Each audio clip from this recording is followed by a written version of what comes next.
श्री राम जय राम जय जय राम ओ श्री राम जय जय राम ओ।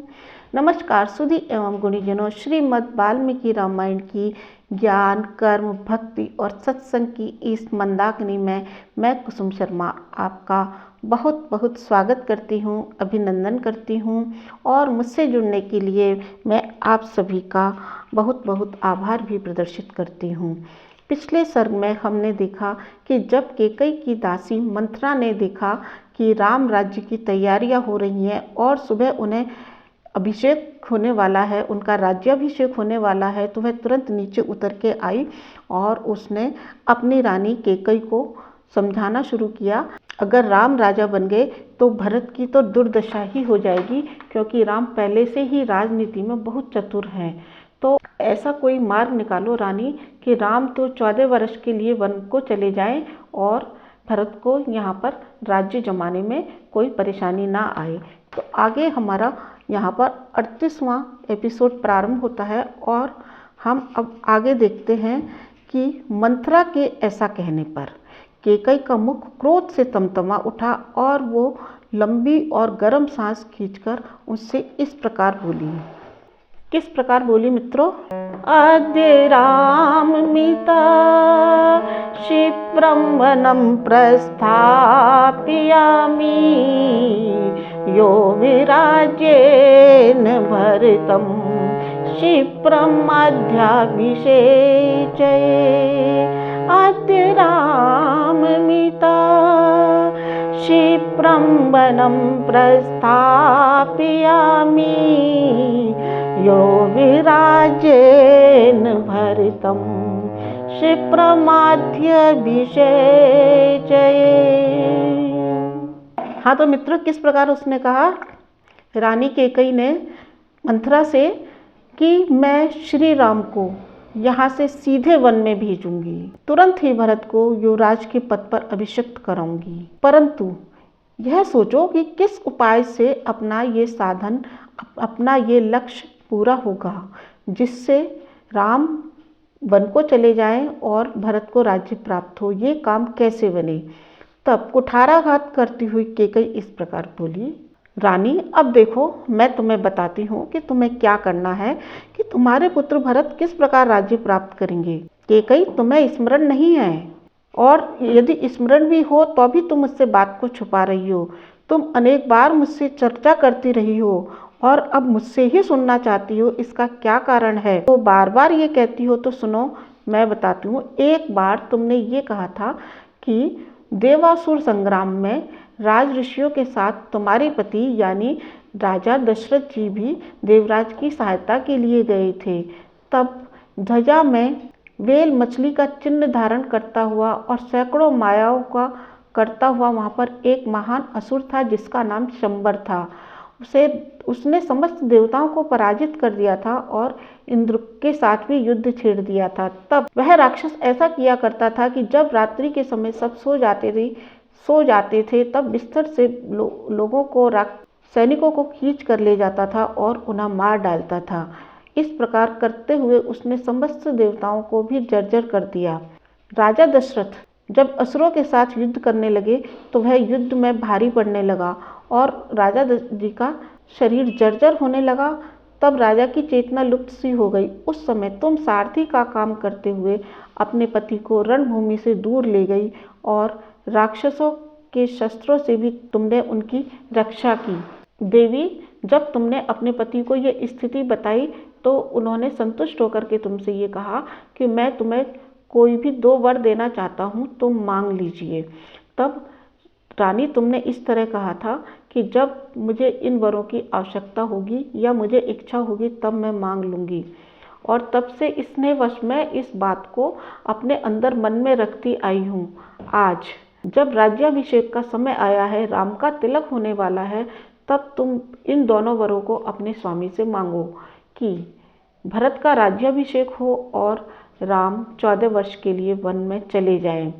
और जब राम 14 वर्ष के लिए वन में चले जाएंगे तब उनसे अपने पुत्र भरत के समस्त प्रजा के हृदय में स्नेह पैदा करने के लिए पर्याप्त समय प्राप्त हो जाएगा। इस प्रकार तुम अब ऐसा करो, मैले वस्त्र पहन लो और कोप भवन में जाकर के कुपित होकर के बिना बिस्तर के ही भूमि पर लेट जाओ, और जब राजा आए तो उनकी तरफ बिल्कुल मत देखना, उनसे कोई बात भी नहीं करना, और जब रोती हुई होकर के उनके सामने धरती पर लौटने लगना। अब इसमें संदेह नहीं है कि तुम्हारे पति तुम्हें बहुत अधिक प्यार करते हैं और तुम्हारे लिए वे अग्नि में भी प्रवेश कर सकते हैं। वो तुम्हें कुपित अवस्था में नहीं देख सकते, इसलिए तुम इस तरह से उनसे अपने सौभाग्य के बल का स्मरण कराओ।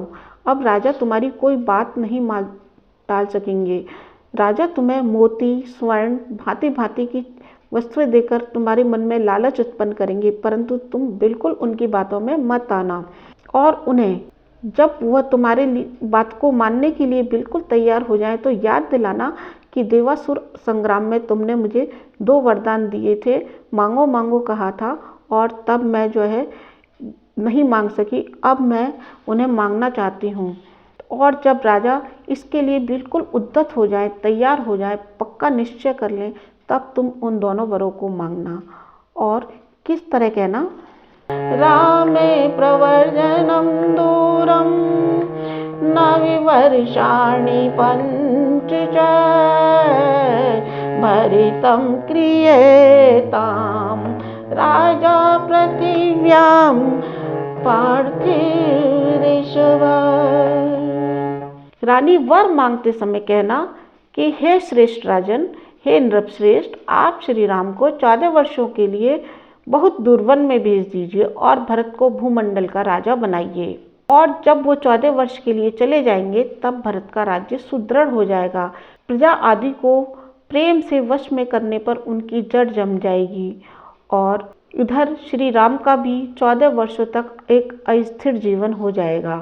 तुम राजा से राम के वनवास का वर अवश्य मांगना, पुत्र के राज्य के लिए कामना करने वाली। और जब राम वन में चले जाएंगे तो वह राम नहीं रहेंगे, यानी उनका प्रभाव नष्ट हो जाएगा और भविष्य में नहीं रह सकेंगे। तब तुम्हारा पुत्र बिल्कुल एक शत्रु रहित राजा बनेगा। और क्या कहा, संग्रहित मनुष्यश्च सुहृद्भिः सकमास्त्वान् प्राप्त कालं नु मन्ये अहं राजनं साध्वसा संगृहीत मनुष्यश्च। फिर उसके बाद सैनिक बल का भी संग्रह हो जाएगा। भरत जितेंद्रिय तो है ही, अपने मित्रों के साथ रह करके दृढ़ता को प्राप्त हो जाएंगे। और मेरी मान्यता के अनुसार अब राजा को श्री राम के राज्य अभिषेक के संकल्प से हटा देने का समय आ ही गया है। ऐसी बातें कहकर मंथरा ने कैकेयी की बुद्धि में इस तरह की बातें जमा दी जिससे अनर्थ को अर्थ ही समझ में आने लगा, यानी जो गलत कार्य था वह कार्य उसे सही ही समझ में आने लगा। और फिर वह कुमार्ग पर चल पड़ी, अनुचित कार्य करने के लिए तैयार हो गई। और तो और साथियों, मित्रों, खास आश्चर्य की बात यह है कि फिर रानी कैकेयी ने मंथरा की किस प्रकार स्तुति की, जो बहुत ही आश्चर्यजनक है। आपको सुनकर के बहुत ही ताज्जुब होगा और हंसी भी आएगी। किस तरह बोला कि अरे मेरे हित की बात बताने वाली कुब्जे, तू तो बड़ी श्रेष्ठ स्त्री है, मुझे तो तेरी बुद्धि की अवहेलना करनी ही नहीं चाहिए। और तू इस पृथ्वी पर जितनी भी कुबड़ियाँ हैं, जितनी भी कुब्जाएं, सब में तो उत्तम है, और तू सावधान रह कर के हमेशा मेरे ही हित के कार्य में लगी रहती है। कुब्जे, यदि तू होती ना, तो तू होती ही नहीं तो फिर मुझे राजा के षड्यंत्र का पता ही नहीं चलता, और मेरी तो ये बात समझ में ही नहीं आती। तेरे सिवा जितनी भी कुब्जाएं हैं वो सारी बेडोल शरीर वाली हैं, टेढ़ी मेढ़ी हैं, बड़ी पापनी हैं, परंतु तू तो बड़ी ही सुंदर है। तू तो वायु के द्वारा झुकाई हुई कमलनी की भांति, कुछ झुकी होने पर भी देखने में मुझे अत्यंत प्रिय लगती है, अत्यंत सुंदर लगती है। और वक्ष स्थल से नीचे सुंदर जो नाभि से युक्त तेरा उदर है, तेरा पेट है, वो वक्ष स्थल की ऊंचाई देख करके लज्जित सा हो गया है, इसलिए तू शांत और बड़ी पतली दुबली मालूम होती है। मंथरे, तेरा मुख तो निर्मल चंद्रमा के समान अद्भुत शोभा पा रहा है और करगनी की लड़ियों से विभूषित तेरी जो कमर है वो बहुत ही सुंदर है। मंथरे, तू बहुत सुंदर तरीके से रेशमी साड़ी पहनकर जब मेरे आगे आगे चलती है तो तेरी बड़ी शोभा होती है और तुझसे मेरी शोभा भी बढ़ जाती है। फिर आगे क्या कहा कि असुर राज शंबर को जिन सहस्त्रों मायाओं का ज्ञान है वो तो सब तेरे हृदय में स्थित है। तू हजारों प्रकार की मायाएं जानती है और ये जो तेरा बड़ा सा कुब्बड़ है जो रथ के नकवे के समान बड़ा है, इसमें तेरी मति, स्मृति, बुद्धि, राजनीतिक विद्या, सारी की सारी मायाएं तेरे इस कुब्बड़ में ही निवास करती हैं। कुब्जे, जिस दिन भरत का राज्याभिषेक हो जाएगा और राम वन को चले जाएंगे और मैं सफल मनोरथ वाली हो जाऊंगी, तब तपाए हुए सोने से बनी हुई स्वर्ण माला पहनाकर तेरे इस कुब्बड़ की पूजा करूंगी और इस पर चंदन का लेप लगाऊंगी और तेरे मुख पर सुंदर विचित्र सोने का टीका भी लगवा दूंगी। सुंदर सुंदर आभूषण और सुंदर सुंदर वस्त्र धारण करके जब तू घूमेगी तो बड़ी देवांगना के समान लगेगी और सब तेरे इस सौभाग्य पर फिर ईर्ष्या करेंगे। तू हमेशा मेरी सेवा किया करती है, अब तू बता कुब्जा, मैं तेरी किस प्रकार से परिचर्या करूं। फिर कुब्जा ने जब रानी से अपनी प्रशंसा सुनी तो वेदी पर जलती हुई अग्नि शिखा के समान सुंदर शैया पर शयन करती हुई रानी से इस प्रकार कहा। गतोदके से तु बंधनो कल्याणी विधीयते उत्तिष्ठ कल्याणम राजनम अनुदर्शये। गतोदके से तु बंधो न कल्याणी विधीयते उत्तिष्ठ कुरु कल्याणम राजनम अनुदर्शये।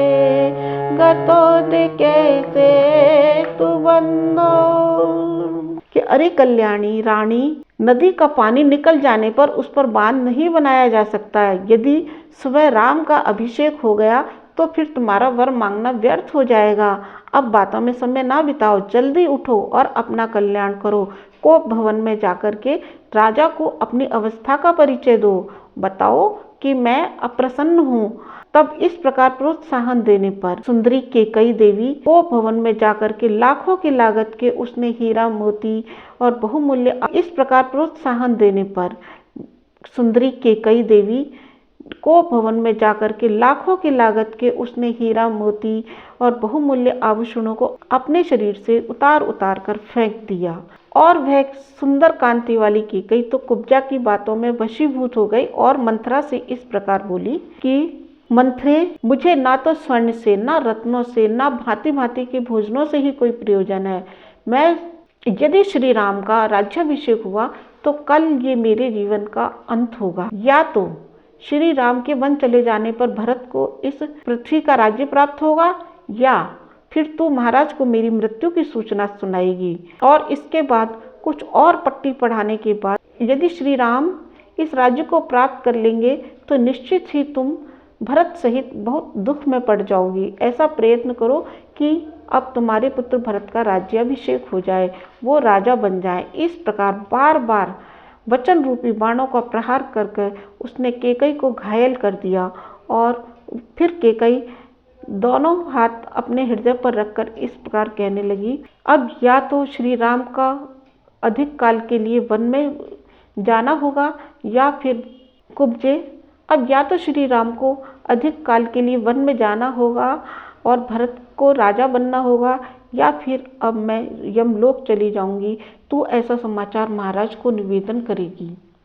इस प्रकार अपने आभूषणों को फेंकती हुई और पृथ्वी पर जाकर लौटने लग वाली केकई इस प्रकार प्रतीत हो रही थी जिस प्रकार स्वर्ग से भूतल पर कोई किन्नरी गिर पड़ी हो। उस दशा में उदास मन वाली केकई, जिसके सारे तारे डूब गए हों, वह अंधकार से भरे हुए आकाश के समान प्रतीत हो रही थी। मंथरा के वचनों से मोहित एवं दीन हुई भामिनी केकई नाग कन्या की भांति गर्म और लंबे सांस खींचने लगी। 2 घड़ी तक केकई के उस निश्चय को सुनकर के मंथरा इस प्रकार प्रसन्न हुई जिस प्रकार वह उसे बहुत बड़ी निधि मिल गई हो। दिव्य आभूषणों को उतार कर फेंक देने के बाद वह मलिन वस्त्र पहन करके सारे केशों को दृढ़ता पूर्वक एक ही वेणी में बांधकर कोप भवन में पड़ी हुई अचेत किन्नरी के समान प्रतीत हो रही थी।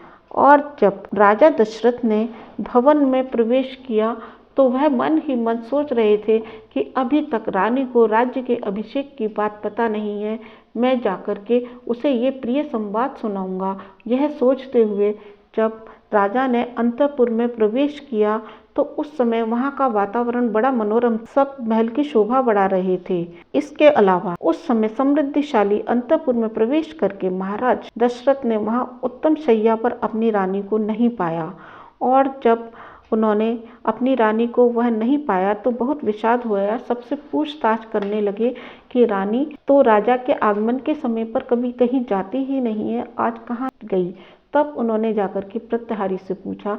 तब प्रत्यहारी ने डरते हुए हाथ जोड़कर निवेदन किया कि देवी केकई कुपित होकर के कोप भवन की ओर बहुत ही दीनहीन अवस्था में दौड़कर गई हैं। प्रतिहारी की ये बात सुनकर राजा का मन बहुत उदास हो गया, समस्त इंद्रियां व्याकुल उठी और वो बहुत अधिक विषाद करने लगे। राजा बूढ़े थे और उनकी पत्नी तरुणी थी, तो वह उसे अपने प्राणों से अधिक प्रिय मानते थे। उन्होंने अंदर जाकर के जब केकई को कटी हुई लता की तरह पृथ्वी पर पड़े देखा, तब राजा ने अपनी पत्नी को दोनों हाथों से स्पर्श किया और उसके मन में सब तरफ से भय समा गया और सोचने लगे कि पता नहीं अब ये क्या कहेगी क्या करेगी, और उसके अंगों पर हाथ फेरते हुए इस प्रकार बोले। नातहं अभिजानामि क्रोधमात्मनि संशितम् देवी केनाभ्युक्तासि केन वासी विमानिता न ते अहं जानामि क्रोधमात्मनि संशितं देवी केनाभियुक्ता केन वासी विमानिता नातहं जानामि कि देवी तुम्हारा क्रोध मुझ पर है, ऐसा तो मुझे विश्वास नहीं होता। फिर तुम्हारा किसने तिरस्कार किया है, किसके द्वारा तुम्हारी निंदा की गई है, किसने तुम्हारी निंदा की है। तुम मुझे दुख देने के लिए इस तरह धरती पर क्यों लौट रही हो, मेरे चित्त को मथने वाली सुंदरी। देखिए राजा किस प्रकार से उसके मुंह में बंधे हैं। तुम्हारे मन में तो सदैव मेरे कल्याण की भावना रहती है और मेरे मन में तुम्हारे कल्याण की भावना रहती है, फिर तुम इस पृथ्वी पर क्यों सो रही हो। अपने रोग का कारण बताओ, कोई कुशल वैद्य है जिसे मैं बुलाऊं और तुम्हें सुखी कर दे। किसी ने तुम्हारा अप्रिय किया है, किसी ने तुम्हारा मनोरथ क्षीण किया है तो उसे कठोर दंड दिया जाएगा। अब रो मत, अपने शरीर को मत सुखाओ और मुझे बताओ कि मैं तुम्हारे लिए क्या करूं। अपने बल को जानते हुए भी तुम्हें मुझ पर संदेह नहीं करना चाहिए। मैं सत्य कर्मों की शपथ। श्री राम जय राम जय जय राम ओ श्री राम जय जय राम। नमस्कार सुधी एवं गुणीजनों, श्रीमद् वाल्मीकि रामायण की ज्ञान कर्म भक्ति और सत्संग की इस मंदाकिनी में मैं कुसुम शर्मा आपका बहुत बहुत स्वागत करती हूँ, अभिनंदन करती हूँ और मुझसे जुड़ने के लिए मैं आप सभी का बहुत बहुत आभार भी प्रदर्शित करती हूँ। पिछले सर्ग में हमने देखा कि जब केकई की दासी मंथरा ने देखा कि राम राज्य की तैयारियां हो रही हैं और सुबह उन्हें अभिषेक होने वाला है, उनका राज्याभिषेक होने वाला है, तो वह तुरंत नीचे उतर के आई और उसने अपनी रानी केकई को समझाना शुरू किया। अगर राम राजा बन गए तो भरत की तो दुर्दशा ही हो जाएगी, क्योंकि राम पहले से ही राजनीति में बहुत चतुर हैं। तो ऐसा कोई मार्ग निकालो रानी कि राम तो 14 वर्ष के लिए वन को चले जाएं और भरत को यहाँ पर राज्य जमाने में कोई परेशानी ना आए। तो आगे हमारा यहाँ पर 38वां एपिसोड प्रारंभ होता है और हम अब आगे देखते हैं कि मंथरा के ऐसा कहने पर केकई का मुख क्रोध से तमतमा उठा और वो लंबी और गर्म सांस खींचकर उससे इस प्रकार बोली। किस प्रकार बोली मित्रों? अद्य राममिता क्षिप्रं वनं प्रस्थापयामि यो विराजेन भरतं क्षिप्रमध्याभिषेचये। अद्य राममिता क्षिप्रं वनं प्रस्थापयामि यो विराजेन भरतं क्षिप्रमध्याभिषेचये। हाँ तो मित्रों, किस प्रकार उसने कहा? रानी कैकेयी ने मंथरा से कि मैं श्री राम को यहाँ से सीधे वन में भेजूंगी, तुरंत ही भरत को युवराज के पद पर अभिषिक्त कराऊंगी। परंतु यह सोचो कि किस उपाय से अपना ये साधन, अपना ये लक्ष्य पूरा होगा जिससे राम वन को चले जाएं और भरत को राज्य प्राप्त हो। ये काम कैसे बने? तब कुठाराघात करती हुई कैकेयी इस प्रकार बोली, रानी अब देखो, मैं तुम्हें बताती हूँ कि तुम्हें क्या करना है, कि तुम्हारे पुत्र भरत किस प्रकार राज्य प्राप्त करेंगे। कैकेयी, तुम्हें स्मरण नहीं है, और यदि स्मरण भी हो तो भी तुम मुझसे बात को छुपा रही हो। तुम अनेक बार मुझसे चर्चा करती रही हो और अब मुझसे ही सुनना चाहती हो। इसका क्या कारण है? तो बार बार ये कहती हो तो सुनो, मैं बताती हूँ। एक बार तुमने ये कहा था कि देवासुर संग्राम में राज ऋषियों के साथ तुम्हारे पति यानी राजा दशरथ जी भी देवराज की सहायता के लिए गए थे। तब ध्वजा में वेल मछली का चिन्ह धारण करता हुआ और सैकड़ों मायाओं का करता हुआ वहाँ पर एक महान असुर था जिसका नाम शंबर था। उसने समस्त देवताओं को पराजित कर दिया था और इंद्र के साथ भी युद्ध छेड़ दिया था। तब वह राक्षस ऐसा किया करता था कि जब रात्रि के समय सब सो जाते थे तब बिस्तर से लोगों को, सैनिकों को खींच कर ले जाता था और उन्हें मार डालता था। इस प्रकार करते हुए उसने समस्त देवताओं को भी जर्जर कर दिया। राजा दशरथ जब असुरों के साथ युद्ध करने लगे तो वह युद्ध में भारी पड़ने लगा और राजा जी का शरीर जर्जर होने लगा। तब राजा की चेतना लुप्त सी हो गई। उस समय तुम सारथी का काम करते हुए अपने पति को रणभूमि से दूर ले गई और राक्षसों के शस्त्रों से भी तुमने उनकी रक्षा की। देवी, जब तुमने अपने पति को ये स्थिति बताई तो उन्होंने संतुष्ट होकर के तुमसे ये कहा कि मैं तुम्हें कोई भी 2 वर देना चाहता हूँ, तुम मांग लीजिए।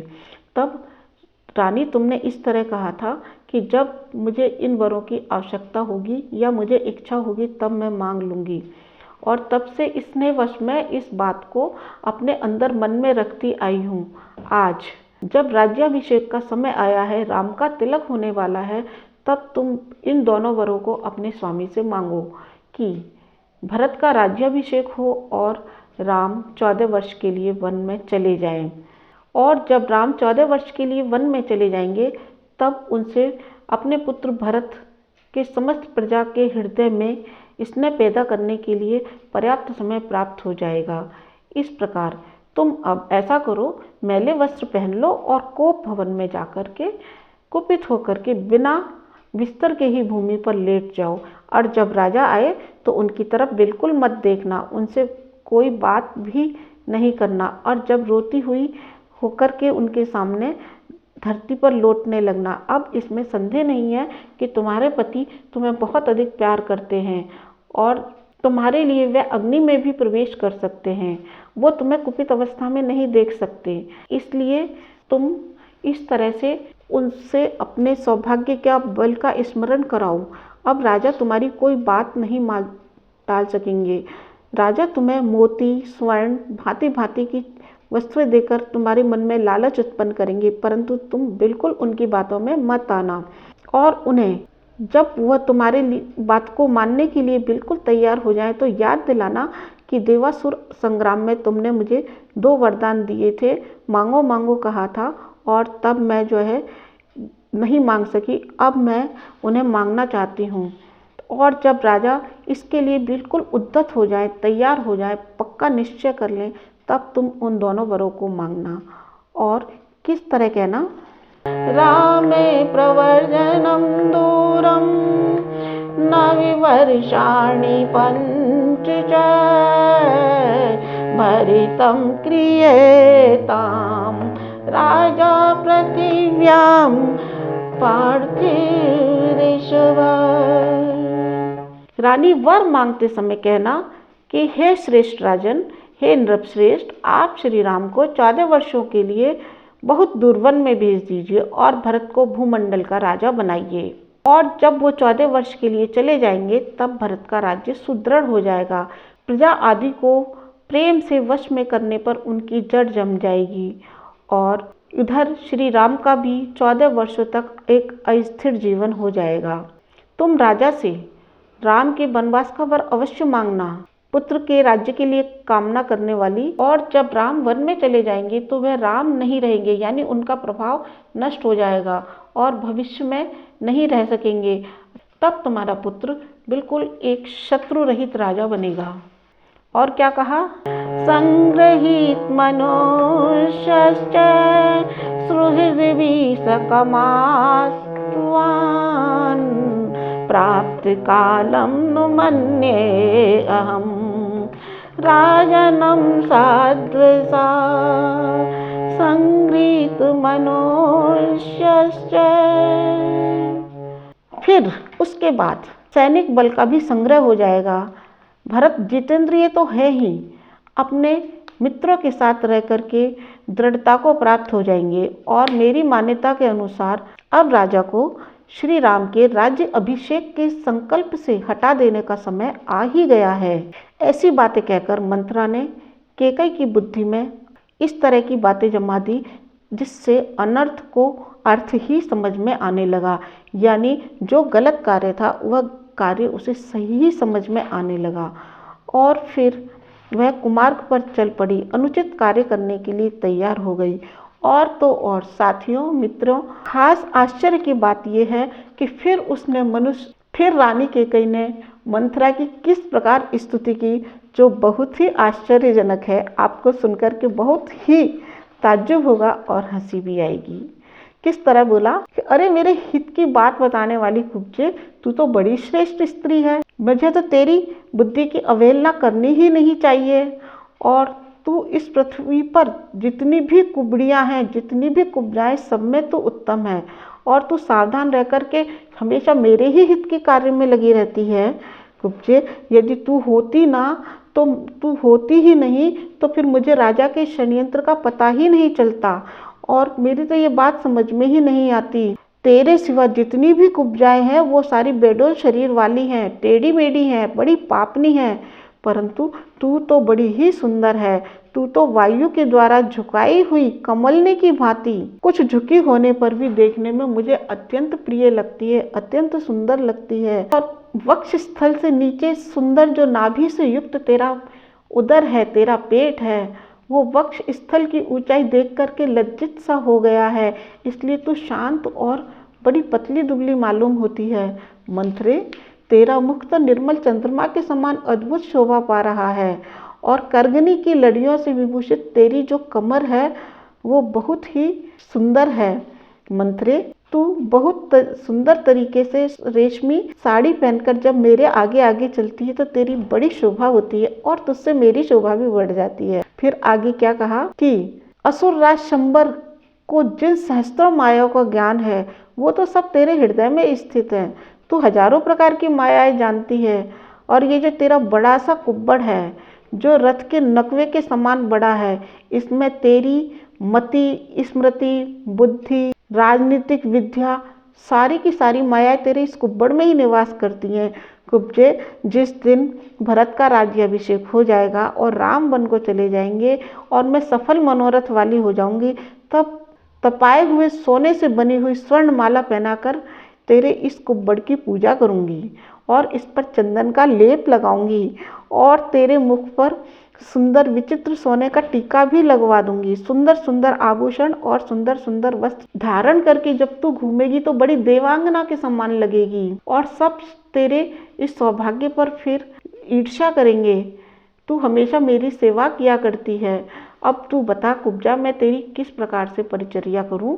फिर कुब्जा ने जब रानी से अपनी प्रशंसा सुनी तो वेदी पर जलती हुई अग्नि शिखा के समान सुंदर शैया पर शयन करती हुई रानी से इस प्रकार कहा, गतोदके से तु बंधो नो कल्याणी विधीयते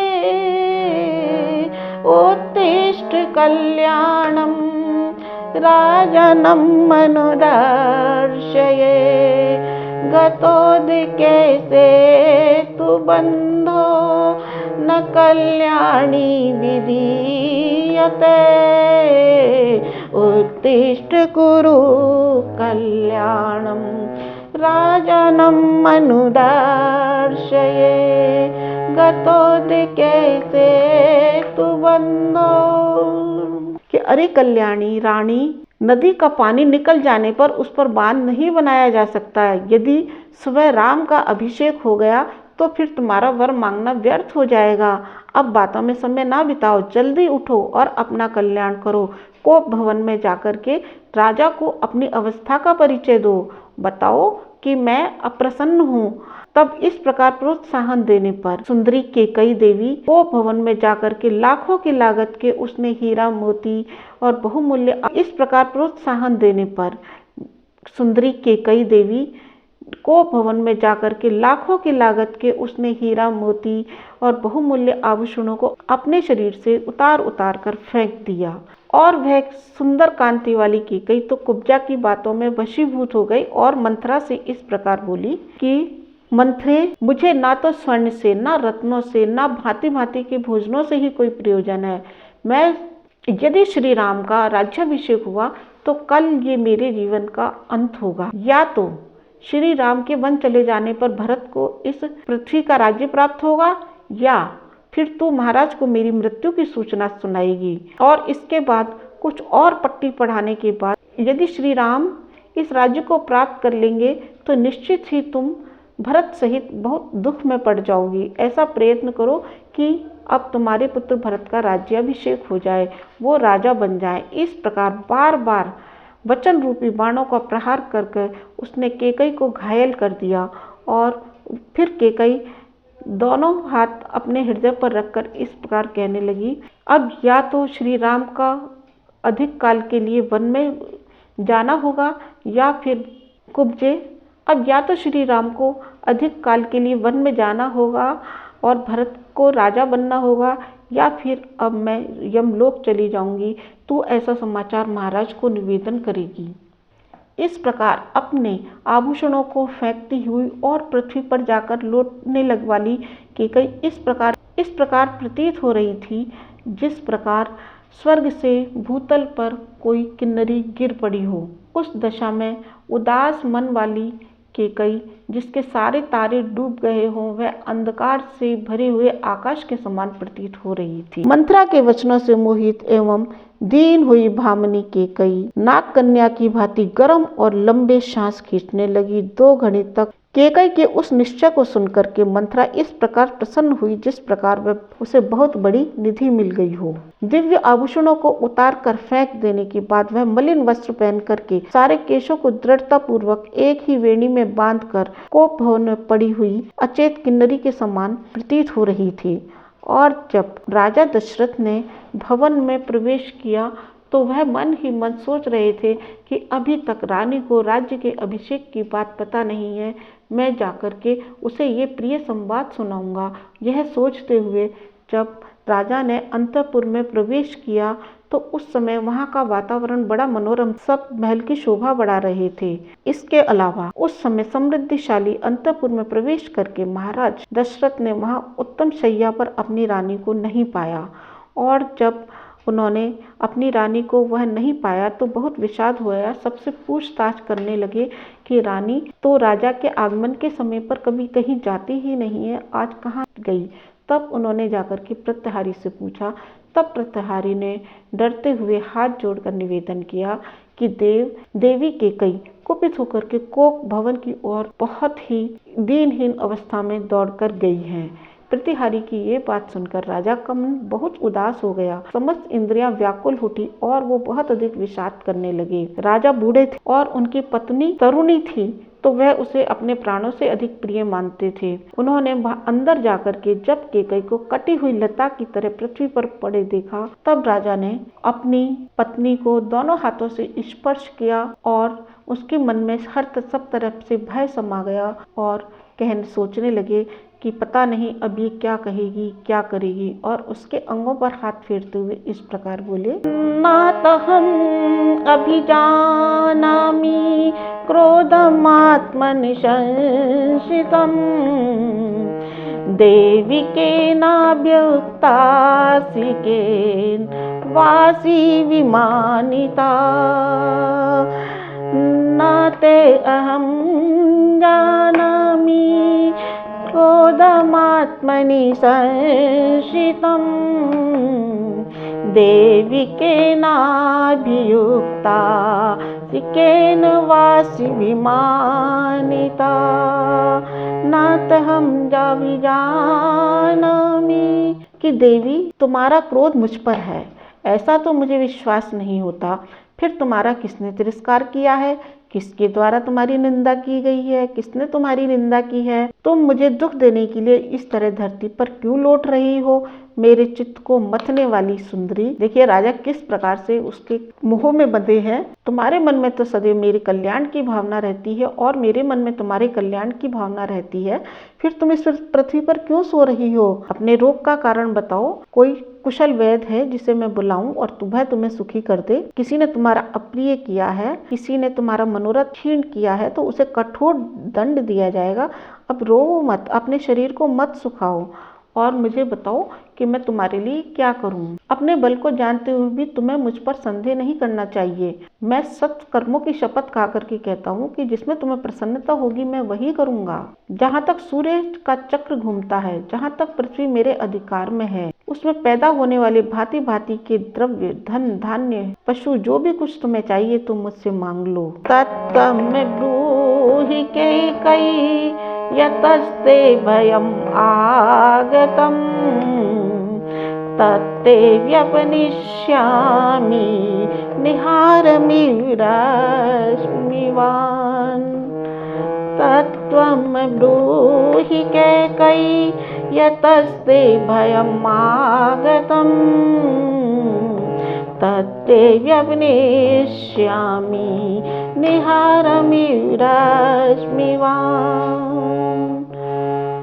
हे वीरू, इतना क्लेश उठाने और प्रयास करने की क्या आवश्यकता है? उठो उठो केकई, ठीक ठीक बताओ तुम्हें किससे भय प्राप्त हुआ है? जैसे अंशुमाली सूर्य कोहरा दूर कर देते हैं, उसी प्रकार मैं तुम्हारे भय का निवारण कर दूंगा। इस प्रकार से राजा ने उन्हें तरह तरह से कहा और राजा के ऐसे कहने पर जब केकई को कुछ सांत्वना मिली तो वह अपने स्वामी से वह अप्रिय बात कहने की इच्छा करने लगी। तब केकई ने पति को और अधिक पीड़ा देने की तैयारी की और एक बहुत ही दृढ़ मनसूबा बनाया और उसको कहने के तरीके मन ही मन सोचने लगी। मित्रों, यहाँ पर हमारा 38वां एपिसोड पूरा होता है।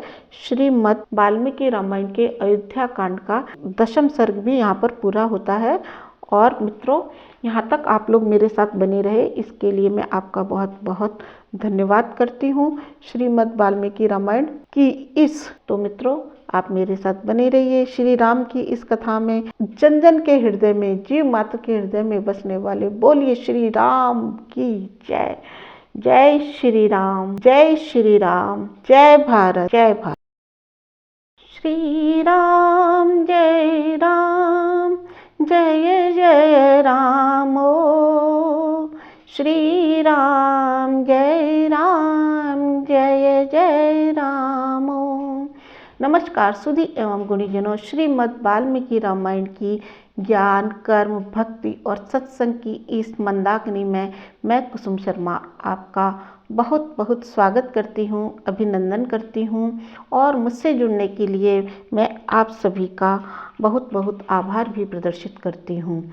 पिछले सर्ग में हमने देखा कि जब केकई की दासी मंथरा ने देखा कि राम राज्य की तैयारियां हो रही हैं और सुबह उन्हें अभिषेक होने वाला है, उनका राज्याभिषेक होने वाला है, तो वह तुरंत नीचे उतर के आई और उसने अपनी रानी कैकेयी को समझाना शुरू किया, अगर राम राजा बन गए तो भरत की तो दुर्दशा ही हो जाएगी, क्योंकि राम पहले से ही राजनीति में बहुत चतुर हैं।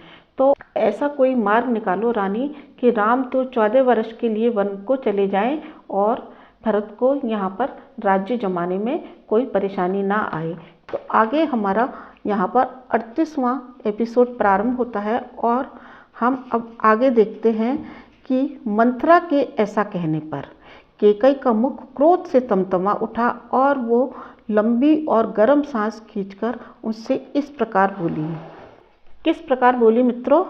अद्य राममिता क्षिप्रं वनं प्रस्थापयामि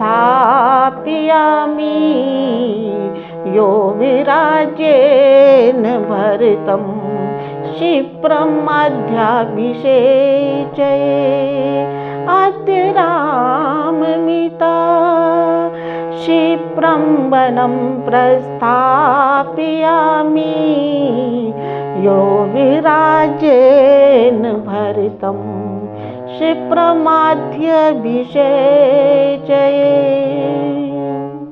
हाँ तो मित्रों, किस प्रकार उसने कहा रानी कैकेयी ने मंथरा से कि मैं श्री राम को यहाँ से सीधे वन में भेजूंगी, तुरंत ही भरत को युवराज के पद पर अभिषिक्त कराऊंगी, परंतु यह सोचो कि किस उपाय से अपना ये साधन, अपना ये लक्ष्य पूरा होगा जिससे राम वन को चले जाएं और भरत को राज्य प्राप्त हो। ये काम कैसे बने? तब कुठाराघात करती हुई कैकेयी इस प्रकार बोली, रानी अब देखो मैं तुम्हें बताती हूँ कि तुम्हें क्या करना है, कि तुम्हारे पुत्र भरत किस प्रकार राज्य प्राप्त करेंगे। कैकेयी, तुम्हें स्मरण नहीं है, और यदि स्मरण भी हो तो भी तुम मुझसे बात को छुपा रही हो। तुम अनेक बार मुझसे चर्चा करती रही हो और अब मुझसे ही सुनना चाहती हो, इसका क्या कारण है? तो बार बार ये कहती हो तो सुनो, मैं बताती हूँ। एक बार तुमने ये कहा था कि देवासुर संग्राम में राज ऋषियों के साथ तुम्हारे पति यानी राजा दशरथ जी भी देवराज की सहायता के लिए गए थे। तब ध्वजा में वेल मछली का चिन्ह धारण करता हुआ और सैकड़ों मायाओं का करता हुआ वहाँ पर एक महान असुर था जिसका नाम शंबर था। उसने समस्त देवताओं को पराजित कर दिया था और इंद्र के साथ भी युद्ध छेड़ दिया था। तब वह राक्षस ऐसा किया करता था कि जब रात्रि के समय सब सो जाते थे तब बिस्तर से लोगों को, सैनिकों को खींच कर ले जाता था और उन्हें मार डालता था। इस प्रकार करते हुए उसने समस्त देवताओं को भी जर्जर कर दिया। राजा दशरथ जब असुरों के साथ युद्ध करने लगे तो वह युद्ध में भारी पड़ने लगा और राजा जी का शरीर जर्जर होने लगा। तब राजा की चेतना लुप्त सी हो गई। उस समय तुम सारथी का काम करते हुए अपने पति को रणभूमि से दूर ले गई और राक्षसों के शस्त्रों से भी तुमने उनकी रक्षा की। देवी, जब तुमने अपने पति को ये स्थिति बताई तो उन्होंने संतुष्ट होकर के तुमसे ये कहा कि मैं तुम्हें कोई भी 2 वर देना चाहता हूँ, तुम मांग लीजिए।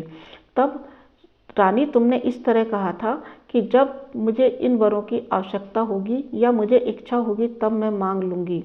और तब से स्नेहवश मैं इस बात को अपने अंदर मन में रखती आई हूँ। आज जब राज्याभिषेक का समय आया है, राम का तिलक होने वाला है, तब तुम इन दोनों वरों को अपने स्वामी से मांगो कि भरत का राज्याभिषेक हो और राम 14 वर्ष के लिए वन में चले जाएं। और जब राम 14 वर्ष के लिए वन में चले जाएंगे तब उनसे अपने पुत्र भरत के समस्त प्रजा के हृदय में स्नेह पैदा करने के लिए पर्याप्त समय प्राप्त हो जाएगा। इस प्रकार तुम अब ऐसा करो, मैले वस्त्र पहन लो और कोप भवन में जाकर के कुपित होकर के बिना बिस्तर के ही भूमि पर लेट जाओ।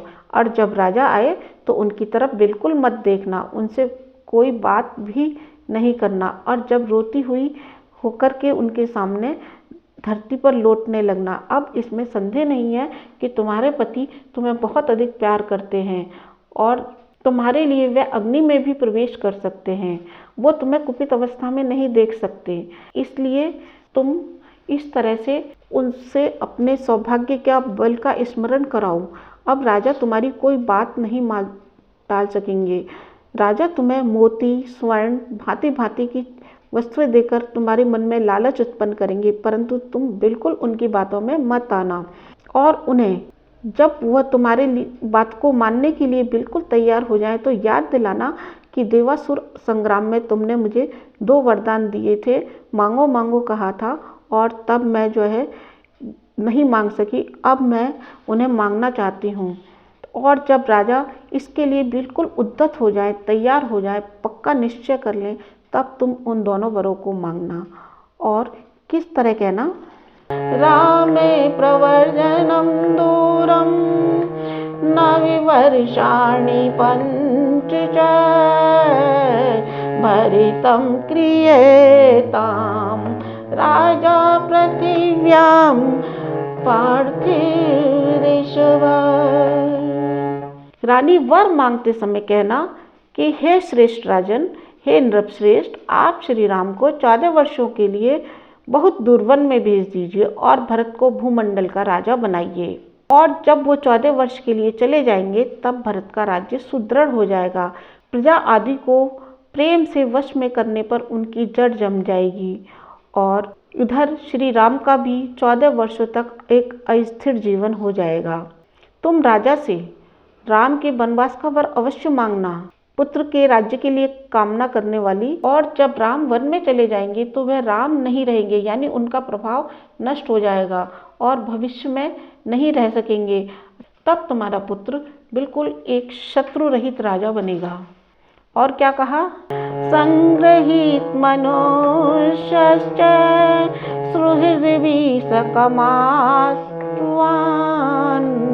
प्राप्त कालम नु मन्ये अहम राजनम सादृशा संग्रहित मनुष्यश्च।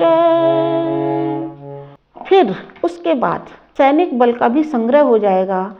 भरत जितेंद्रिय तो है ही, अपने मित्रों के साथ रह करके दृढ़ता को प्राप्त हो जाएंगे। और मेरी मान्यता के अनुसार अब राजा को श्री राम के राज्य अभिषेक के संकल्प से हटा देने का समय आ ही गया है। ऐसी बातें कहकर मंथरा ने कैकेयी की बुद्धि में इस तरह की बातें जमा दी जिससे अनर्थ को अर्थ ही समझ में आने लगा, यानी जो गलत कार्य था वह कार्य उसे सही ही समझ में आने लगा। और फिर वह कुमार्ग पर चल पड़ी, अनुचित कार्य करने के लिए तैयार हो गई। और तो और साथियों, मित्रों, खास आश्चर्य की बात यह है कि फिर रानी कैकेयी ने मंथरा की किस प्रकार स्तुति की, जो बहुत ही आश्चर्यजनक है। आपको सुनकर के बहुत ही ताज्जुब होगा और हंसी भी आएगी। किस तरह बोला कि अरे मेरे हित की बात बताने वाली कुब्जे, तू तो बड़ी श्रेष्ठ स्त्री है, मुझे तो तेरी बुद्धि की अवहेलना करनी ही नहीं चाहिए। और तू इस पृथ्वी पर जितनी भी कुबड़ियाँ हैं, जितनी भी कुब्जाएं, सब में तू उत्तम है। और तू सावधान रह कर के हमेशा मेरे ही हित के कार्य में लगी रहती है। कुब्जे, यदि तू होती ना तो तू होती ही नहीं तो फिर मुझे राजा के षड्यंत्र का पता ही नहीं चलता। और मेरी तो ये बात समझ में ही नहीं आती, तेरे सिवा जितनी भी कुब्जाएं हैं वो सारी बेडोल शरीर वाली हैं, टेढ़ी मेढ़ी हैं, बड़ी पापनी हैं, परंतु तू तो बड़ी ही सुंदर है। तू तो वायु के द्वारा झुकाई हुई कमलनी की भांति, कुछ झुकी होने पर भी देखने में मुझे अत्यंत प्रिय लगती है, अत्यंत सुंदर लगती है। और वक्ष स्थल से नीचे सुंदर जो नाभि से युक्त तेरा उदर है, तेरा पेट है, वो वक्ष स्थल की ऊंचाई देख करके लज्जित सा हो गया है, इसलिए तू शांत और बड़ी पतली दुबली मालूम होती है। मंथरे, तेरा मुख तो निर्मल चंद्रमा के समान अद्भुत शोभा पा रहा है और करगनी की लड़ियों से विभूषित तेरी जो कमर है वो बहुत ही सुंदर है। मंथरे, तू बहुत सुंदर तरीके से रेशमी साड़ी पहनकर जब मेरे आगे आगे चलती है तो तेरी बड़ी शोभा होती है और तुझसे मेरी शोभा भी बढ़ जाती है। फिर आगे क्या कहा कि असुर राज शंबर को जिन सहस्त्रों मायाओं का ज्ञान है वो तो सब तेरे हृदय में स्थित है। तू हजारों प्रकार की मायाएं जानती है और ये जो तेरा बड़ा सा कुब्बड़ है जो रथ के नकवे के समान बड़ा है, इसमें तेरी मति, स्मृति, बुद्धि, राजनीतिक विद्या सारी की सारी मायाएं तेरे इस कुब्बड़ में ही निवास करती हैं। कुब्जे, जिस दिन भरत का राज्याभिषेक हो जाएगा और राम वन को चले जाएंगे और मैं सफल मनोरथ वाली हो जाऊंगी, तब तपाए हुए सोने से बनी हुई स्वर्ण माला पहनाकर तेरे इस कुब्बड़ की पूजा करूंगी और इस पर चंदन का लेप लगाऊंगी और तेरे मुख पर सुंदर विचित्र सोने का टीका भी लगवा दूंगी। सुंदर सुंदर आभूषण और सुंदर सुंदर वस्त्र धारण करके जब तू घूमेगी तो बड़ी देवांगना के समान लगेगी और सब तेरे इस सौभाग्य पर फिर ईर्ष्या करेंगे। तू हमेशा मेरी सेवा किया करती है, अब तू बता कुब्जा, मैं तेरी किस प्रकार से परिचर्या करूं। फिर कुब्जा ने जब रानी से अपनी प्रशंसा सुनी तो वेदी पर जलती हुई अग्नि शिखा के समान सुंदर शैया पर शयन करती हुई रानी से इस प्रकार कहा। गतोदके से तु बंधनो कल्याणी विधीयते, उत्तिष्ठ कल्याणम राजनम अनुदर्शये। गतोदके से तु बंधो न कल्याणी विधीयते, उत्तिष्ठ कुरु कल्याणम राजनम अनुदर्शये।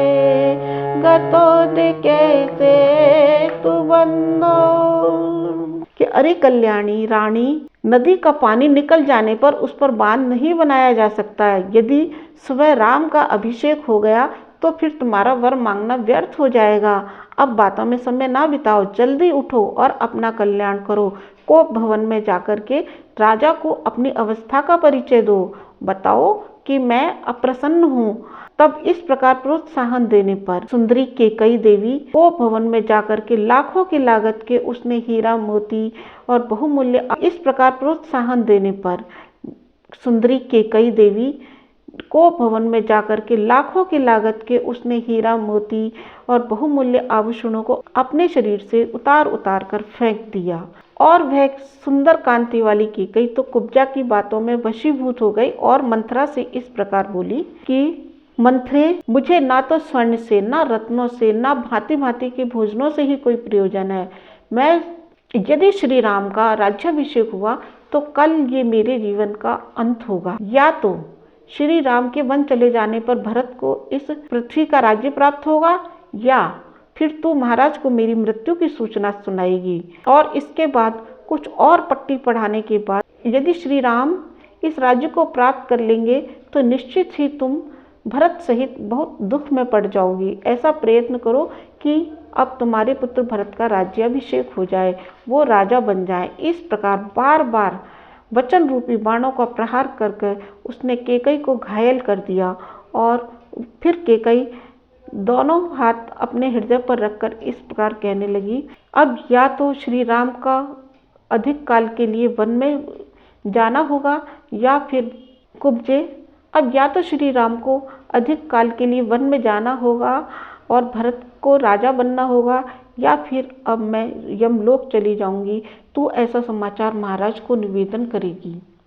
इस प्रकार अपने आभूषणों को फेंकती हुई और पृथ्वी पर जाकर लौटने लगवाली केकई इस प्रकार प्रतीत हो रही थी जिस प्रकार स्वर्ग से भूतल पर कोई किन्नरी गिर पड़ी हो। उस दशा में उदास मन वाली केकई, जिसके सारे तारे डूब गए हों, वह अंधकार से भरे हुए आकाश के समान प्रतीत हो रही थी। मंथरा के वचनों से मोहित एवं दीन हुई भामिनी केकई नाग कन्या की भांति गर्म और लंबे सांस खींचने लगी। 2 घड़ी तक केकई के उस निश्चय को सुनकर के मंथरा इस प्रकार प्रसन्न हुई जिस प्रकार वह उसे बहुत बड़ी निधि मिल गई हो। दिव्य आभूषणों को उतार कर फेंक देने के बाद वह मलिन वस्त्र पहन करके सारे केशों को दृढ़ता पूर्वक एक ही वेणी में बांधकर कोप भवन में पड़ी हुई अचेत किन्नरी के समान प्रतीत हो रही थी।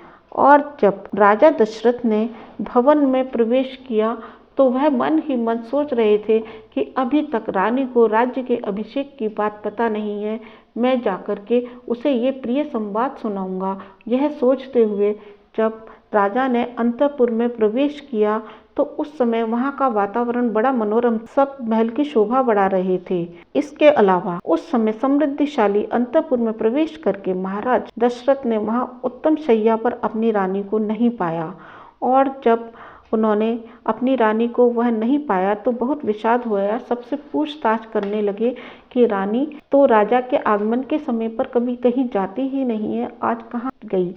तब उन्होंने जाकर के प्रत्यहारी से पूछा। तब प्रत्यहारी ने डरते हुए हाथ जोड़कर निवेदन किया कि देवी कैकेयी कुपित होकर के कोक भवन की ओर बहुत ही दीनहीन अवस्था में दौड़कर गई है। प्रतिहारी की ये बात सुनकर राजा का मन बहुत उदास हो गया। समस्त इंद्रियां व्याकुल उठी और वो बहुत अधिक विषाद करने लगे। राजा बूढ़े थे और उनकी पत्नी तरुणी थी, तो वह उसे अपने प्राणों से अधिक प्रिय मानते थे। उन्होंने अंदर जाकर के जब कैकेयी को कटी हुई लता की तरह पृथ्वी पर पड़े देखा, तब राजा ने अपनी पत्नी को दोनों हाथों से स्पर्श किया और उसके मन में सब तरफ से भय समा गया और सोचने लगे कि पता नहीं अब ये क्या कहेगी, क्या करेगी, और उसके अंगों पर हाथ फेरते हुए इस प्रकार बोले। नातहं अभिजानामि क्रोधमात्मनि संशितं देवी केनाभ्युक्तासि केन वासी विमानिता न ते अहं जानामि क्रोधमात्मनि संशितं देवी केनाभियुक्ता केन वासी विमानिता नातहं जानामि कि देवी तुम्हारा क्रोध मुझ पर है, ऐसा तो मुझे विश्वास नहीं होता। फिर तुम्हारा किसने तिरस्कार किया है, किसके द्वारा तुम्हारी निंदा की गई है, किसने तुम्हारी निंदा की है? तुम मुझे दुख देने के लिए इस तरह धरती पर क्यों लौट रही हो, मेरे चित्त को मथने वाली सुंदरी। देखिए राजा किस प्रकार से उसके मोह में बंधे हैं। तुम्हारे मन में तो सदैव मेरे कल्याण की भावना रहती है और मेरे मन में तुम्हारे कल्याण की भावना रहती है, फिर तुम इस पृथ्वी पर क्यों सो रही हो? अपने रोग का कारण बताओ, कोई कुशल वैद्य है जिसे मैं बुलाऊं और तुम्हें सुखी कर दे? किसी ने तुम्हारा अप्रिय किया है, किसी ने तुम्हारा मनोरथ क्षीण किया है तो उसे कठोर दंड दिया जाएगा। अब रो मत, अपने शरीर को मत सुखाओ और मुझे बताओ कि मैं तुम्हारे लिए क्या करूं। अपने बल को जानते हुए भी तुम्हें मुझ पर संदेह नहीं करना चाहिए। मैं सत्य कर्मों की शपथ खा करके कहता हूँ कि जिसमें तुम्हें प्रसन्नता होगी मैं वही करूंगा। जहाँ तक सूर्य का चक्र घूमता है, जहाँ तक पृथ्वी मेरे अधिकार में है, उसमें पैदा होने वाले भांति भांति के द्रव्य, धन, धान्य, पशु, जो भी कुछ तुम्हें चाहिए तुम मुझसे मांग लो। तत्तम ब्रूहि कैकेयी यतस्ते भयम् आगतम् तत्ते व्यपनिष्यामि निहारमिव रश्मिवान्। तत्त्वं ब्रूहि कैकेयी यतस्ते भयम् आगतम् तत्ते व्यपनिष्यामि निहारमिव रश्मिवान्। हे वीरू, इतना क्लेश उठाने और प्रयास करने की क्या आवश्यकता है? उठो उठो कैकेयी, ठीक ठीक बताओ तुम्हें किससे भय प्राप्त हुआ है? जैसे अंशुमाली सूर्य कोहरा दूर कर देते हैं, उसी प्रकार मैं तुम्हारे भय का निवारण कर दूंगा। इस प्रकार से राजा ने उन्हें तरह तरह से कहा और राजा के ऐसे कहने पर जब कैकेयी को कुछ सांत्वना मिली तो वह अपने स्वामी से वह अप्रिय बात कहने की इच्छा करने लगी। तब कैकेयी ने पति को और अधिक पीड़ा देने की तैयारी की और एक बहुत ही दृढ़ मनसूबा बनाया और उसको कहने के तरीके मन ही मन सोचने लगी। तो यहाँ पर हमारा 38वां एपिसोड पूरा होता है। श्रीमद् वाल्मीकि रामायण के अयोध्या कांड का 10वां सर्ग भी यहाँ पर पूरा होता है। और मित्रों, यहाँ तक आप लोग मेरे साथ बने रहे, इसके लिए मैं आपका बहुत बहुत धन्यवाद करती हूँ। श्रीमद् वाल्मीकि रामायण की तो मित्रों आप मेरे साथ बने रहिए। श्री राम की इस कथा में जन जन के हृदय में, जीव मात्र के हृदय में बसने वाले बोलिए श्री राम की जय। जय श्री राम, जय श्री राम, जय भारत, जय भारत।